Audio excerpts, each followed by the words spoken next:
these great Amazons of myth who dare to fight and kill men? Where have they gone? Based on a true story. Whenever you see that tagline, take it with a grain of salt. That's for all the raiders. Welcome to WatchMojo.com, and today we're counting down our picks for the top 10 historically inaccurate movies. Live for what? For what? For what? I have 53 days left. I have 53 days left. For this list, we're looking at those movies that claim to be based on a true story, but have taken extreme liberties with history, and have produced a borderline fictional film. Well, Longshanks did far worse the last time he took a Scottish city. There's no specific time period. Anything in the past is considered historic. Also, we're excluding movies that purposely alter history, such as Inglourious Basterds. And also movies based on myths, as there is no way of knowing if they are actually historic.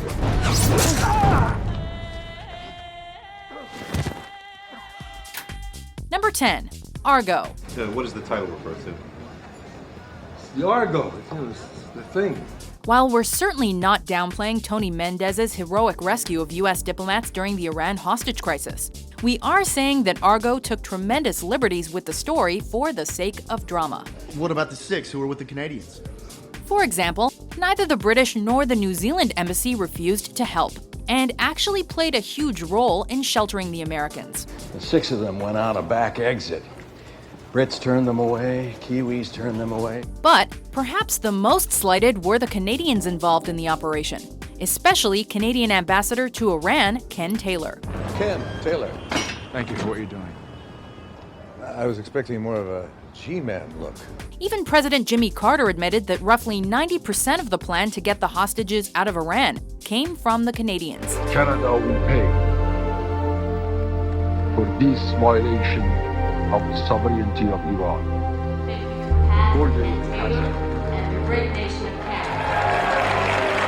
While director and star Ben Affleck claims the film has a, quote, spirit of truth, any Canuck alive during the crisis calls bullshit on that. CIA are the good guys. The Canadians are the good guys.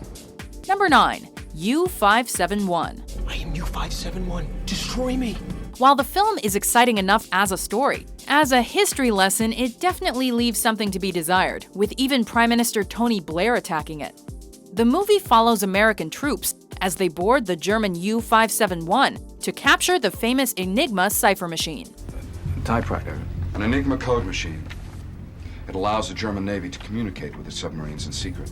Even in that synopsis, there are glaring mistakes, as the U-571 was never actually captured. It was the U-110. You knew. Didn't warn me. Also, Americans had nothing to do with it, since it actually occurred months before the United States even entered the war. I don't know, but I'm gonna find out. In real life, it was an entirely British operation, hence Blair's nasty remarks. Verstehen Sie mich, Herr Vance? Yes, sir. Number 8. Anastasia. Anastasia! Come back! Come back! This isn't the first time an animated children's film has tampered with history, and it certainly won't be the last. But lie? You don't know it's a lie. What if it's true? Anastasia tells the story of the Grand Duchess of Russia, but in this version, she survived the famous Romanov shooting that saw to the execution of her entire family. Anastasia? Alive? Throughout the film, there are countless small errors. For example, people call her Princess Anastasia, although Russians never used that term. Princess Anastasia! But please do not repeat. The real Marie did not escape to Paris, and the movie is actually pushed ahead in time about 10 years. We've lots and lots to teach you, and the time is going fast. All right. But the biggest, and perhaps the saddest inaccuracy? Anastasia was brutally shot along with the rest of her kin. Unless you believe the conspiracy theories, that is. The Princess Anastasia!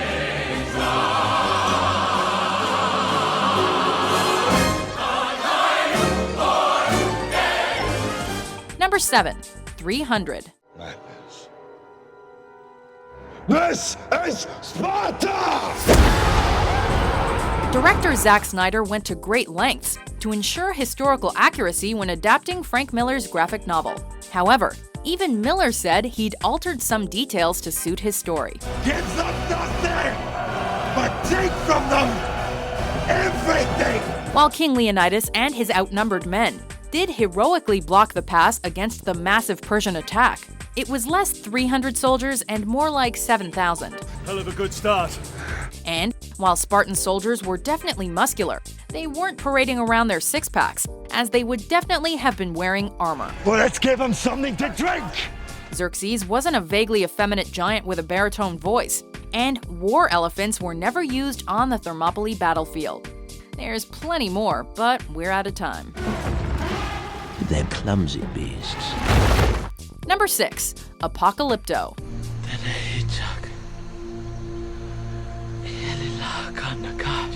While we have to give Apocalypto props for using the authentic Yucatec Maya language, its use is actually dangerous because it lends the rest of the movie credibility and might make audiences think it's an accurate depiction of the Maya people, when in fact it's anything but. When a Mayan tribesman is sentenced to be sacrificed, someone should have told him not to worry, because the Mayans rarely performed human sacrifices. That was the Aztecs. And even when they did, it was against elites, not common folk.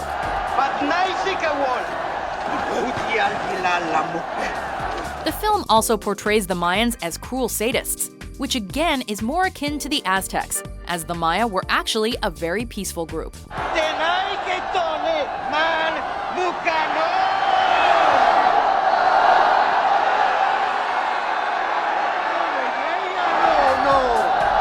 Number 5. The Last Samurai. You see, the Emperor's mad for all things Western, and the samurai believe it's changing too fast.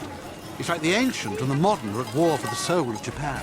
Inspired by the Satsuma Rebellion of 1877, the film stars Tom Cruise as a Civil War veteran who befriends an enemy samurai during the Meiji Restoration. Nathan Algren, I'd like you to meet Mr. Omura from Japan, and his associate, whose name I've given up trying to pronounce. First of all, it is extremely doubtful that an old Civil War soldier could become a master samurai in such a short time. You will need this. Also, like U-571, the film overglorifies America, as Japan never consulted the US as military advisors. Sir, the Imperial Army of Japan demands your surrender. If you and your fellows lay down your arms, you will not be harmed. Finally, the samurai themselves are constantly portrayed as noble men, when in reality, the Meiji reformers were not fighting for unselfish reasons, but to stay at the top of the social caste system.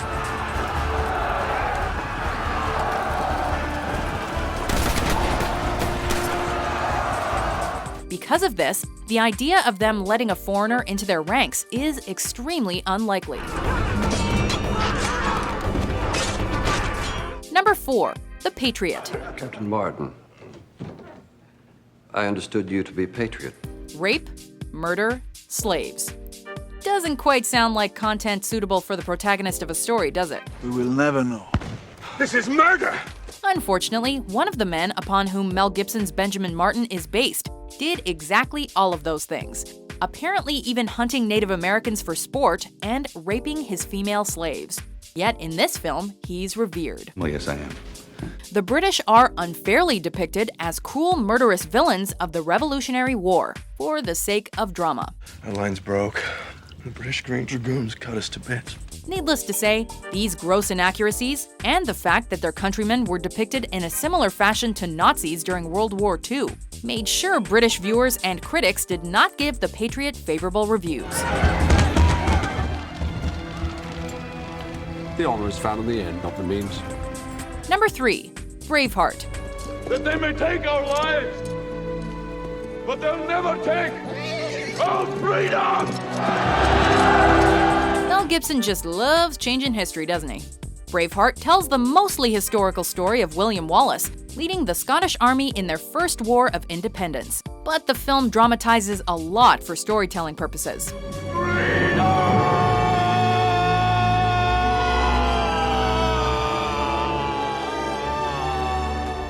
For example, the time period is off.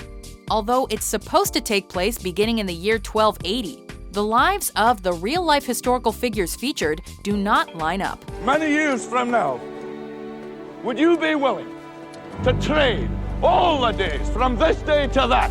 This is important because the idea that William Wallace, and not Edward III, fathered Isabella of France's eldest child has gained traction in popular imagination, even though she would have been 9 years old when Wallace died.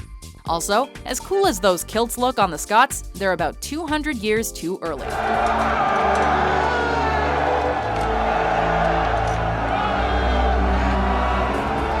Number 2. Pearl Harbor.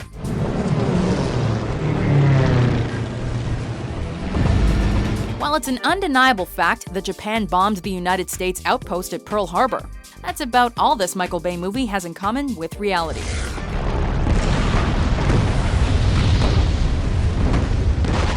Aside from relatively small details like out-of-time planes, and the fact that the main characters are entirely fictional, some real historical events were altered for effect. You are so beautiful, it hurts. It's your nose that hurts. I think it's my heart. To name one such example, Admiral Kimmel was not golfing the morning of the attack, and was not warned of the Japanese embassy leaving Washington prior to the attack. Admiral, Naval Intel intercepted a transmission from Tokyo to the Japanese embassy in Washington, instructing them to break apart all decoder machines and burn all secret documents. But the most heinous of all, even to Americans, might be the scene where President Roosevelt stands up from his wheelchair for the purpose of a dramatic speech. Do not tell me. It can't be done. Before we change up history with our top pick, here are some honorable mentions.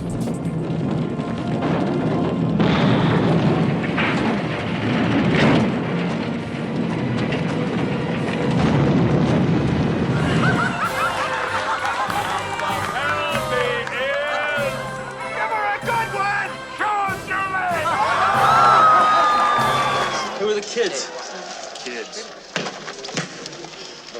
Motherfuckers, thieves, rapists, pickpockets, murderers, you name it, they do it.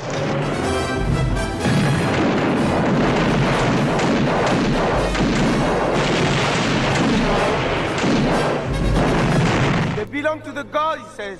They will do his work forever.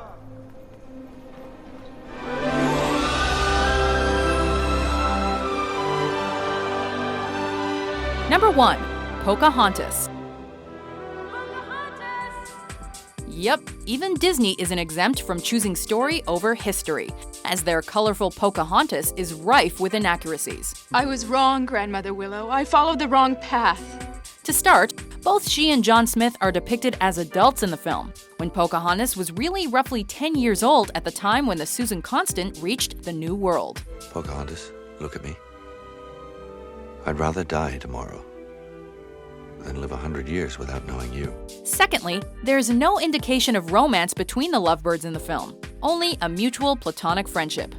Perhaps even more important, Smith's story about Pocahontas rescuing him from her tribe may not even be historically accurate either. John! Finally, the end of the story is also whitewashed. The real girl was married off, renamed Rebecca, and taught Christianity before dying at the age of 22. But that wouldn't make a great movie now, would it? I'm needed here. Then, I'll stay with you. No. You have to go back. Do you agree with our list? What movie do you think is the most historically inaccurate? Is it not good? For more informative top 10s published every day, be sure to subscribe to WatchMojo.com. It is miraculous.